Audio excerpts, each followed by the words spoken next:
bechol hadorot, ha'el haneman, ha'omer ve'oseh, ha'medaber u'mekayem, shekol debarav emet b'sedek, al ha'torah, ve'al ha'avodah, ve'al hanvi'im, ve'al yom ha'shabbat hazeh, Shinatata lanu Adonai Eloheinu Likdusha v'limnucha lekabod u'litifaret al hakol Adonai Eloheinu anachnu modim lach u'mbarchim otah yitbarach shimcha befi kol chai tamid leolam va'ed Baruch atah Adonai Mekadesh HaShabbat.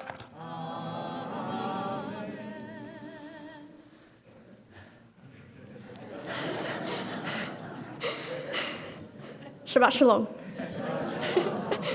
Thank you everyone for coming to my Bar Mitzvah. Every one of you has a special place in my heart. My Torah portion that I read today is called Vayeshev.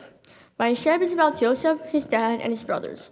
What happens in this Torah portion is that Joseph interprets two of his own dreams.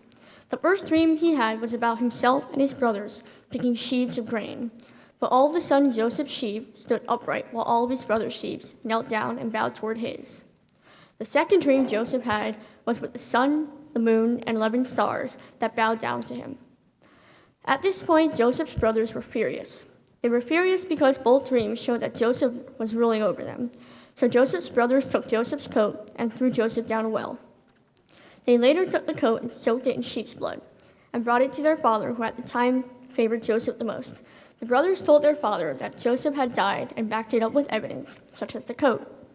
After proving to the father that Joseph was dead, the brothers sold Joseph to a caravan. As I was studying this portion, I was trying to find a connection between the portion and me. I didn't focus my interpretation on the whole portion. I focused on the dreams that Joseph had. And I immediately connected to this part of the portion. We each have dreams of our own, and most deal with something that will make us happy. I have been very fortunate to have a family that has helped me fulfill some of my dreams. My first dream was to hear. It was hard to not be able to hear everything around me, and I didn't know what I was missing until I got my cochlear implants. Something as simple as hearing a bird chirp or a friend's conversation without trying to read lips was a dream come true. I have also tried to help others that have not been as lucky as I have been, and I've wanted to learn and hear. That is why I have worked with my doctors to establish Oliver's Hearing Aid Bank. When I was at the W school, I had friends that had to have their hearing aids fixed or replaced. It was difficult to learn in class by trying to read lips. I wore hearing aids for 4 years and knew that I needed my hearing aids to hear and learn in class, or do most of the things that we take for granted. My hearing was not great, and I eventually had to get my surgeries for cochlear implants. Oliver's Hearing Aid Bank helps kids who wear hearing aids or need them and do not have the insurance or the ability to pay for them. We are also collecting unwanted hearing aids that we will reprogram for someone else's use. The bank will help children in need of a hearing aid because his or hers is damaged or lost, and we will provide them with a loaner until they get theirs back. My dream is to help the kids to get the resources they need so they can still participate in the hearing world. I want to thank those of you who have contributed to the University of Miami to continue the efforts of the Hearing Aid Bank. So many children will get the help and services they need because of you. Thank you, Dr. Fred Talishi, Dr. Sergio Guerrero, and the entire team at the University of Miami for helping to establish this bank and for your commitment to its success. Throughout my life, I have been devoted to helping kids born with cleft lips, cleft palates, and kids who are born deaf or hard of hearing. I have been privileged to serve as an ambassador to Miami Children's Hospital and the University of Miami, and I've enjoyed speaking at events to raise awareness.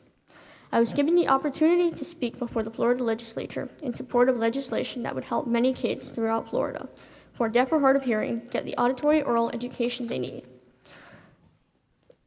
just like the education I received at the W School. Eventually, the bill passed. That was excellent news. I also want to thank my friend David New. David is blind, and he started a program, Ability Explosion, that teaches adults in our government about the limitations of persons with disabilities. David has a dream, and his dream helped to create my dream of teaching kids, giving them the chance to experience through simulation the disabilities of deafness, blindness, and paralysis. This led to the creation of One World, Many Abilities. Thank you to my teachers, particularly Indira Ramprasad and Sherry Lombardi, for making this possible and for helping to continue the program each year. I have another dream, and that is to become a U.S. representative later on in my life. I once asked Congresswoman Debbie Wasserman Schultz what it takes to become a U.S. representative like her. Her immediate response was dream big and don't let anyone tell you that you can't succeed at what you set yourself out to do. I will never forget that response, so when I think of my Torah portion, I think it is a message sent to me from God saying exactly what Congresswoman Debbie Wasserman Schultz said. Don't let anyone tell you that your dreams cannot come true. At the University of Miami, there's a building where the Miami Project to Cure Paralysis is located.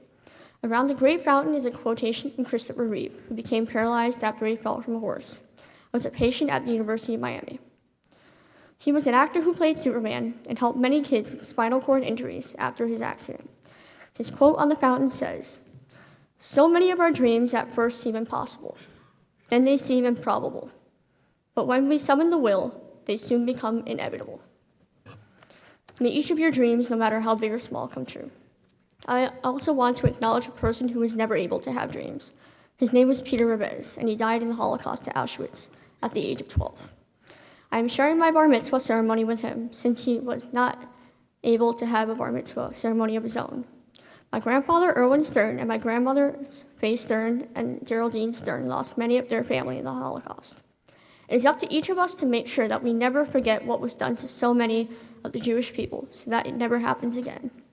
To me, becoming a Bar Mitzvah means that I can now show my community what I am capable of and that I can help one another.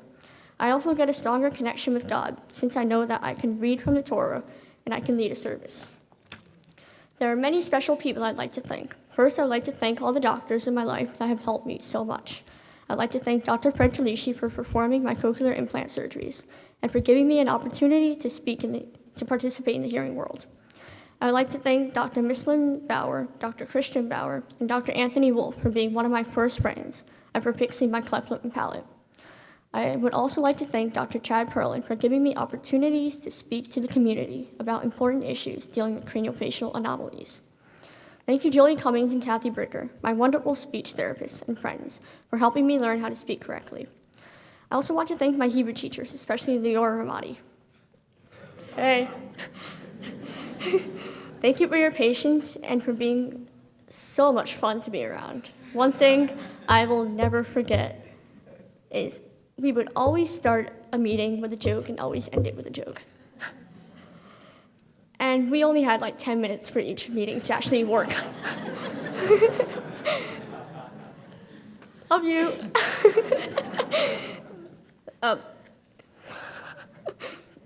Rabbi Glickstein and Cantor Siegel, thank you for sharing this special day with me and my family. Rabbi Glickstein, I know that all the kids comment on how cool it is to go to lunch with you in your convertible, and it is. I also want to thank you for taking the time to get to know me and to let me get to know you better. Cantor Siegel, thank you for teaching me so much. To my mentor and friend Mark Brannick, I am so lucky to know you. Thank you for discussing my Torah portion with me and being my mentor and friend for so many years. You are a special part of my life, and I know that my mom and dad adore you. To my family, thank you for making this day so special and for coming as far as Mexico and New Jersey to be here. Jacob, thank you for starting Listen Up and helping to raise money for the Debbie School. Thank you for wanting to help others, including my friends. You are a great debater, and I have learned so much from you. Someday soon, I hope to be as a great debater as you are. And by the way, we're playing ping pong tonight. Emily, I know that we fight a lot, but I want you to know that I'm only trying to teach you. I love you a lot, and thanks for being a great sister. To my mom and dad, or as I call them, mommy and daddy, thanks for being the best mom and dad that there is. I am thankful every day for all that you have done for me. Thank you for being there for me and keeping me on top of my Hebrew. Thank you for planning this day and my party next week.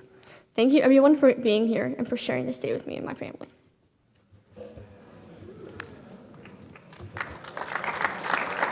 What do we do now?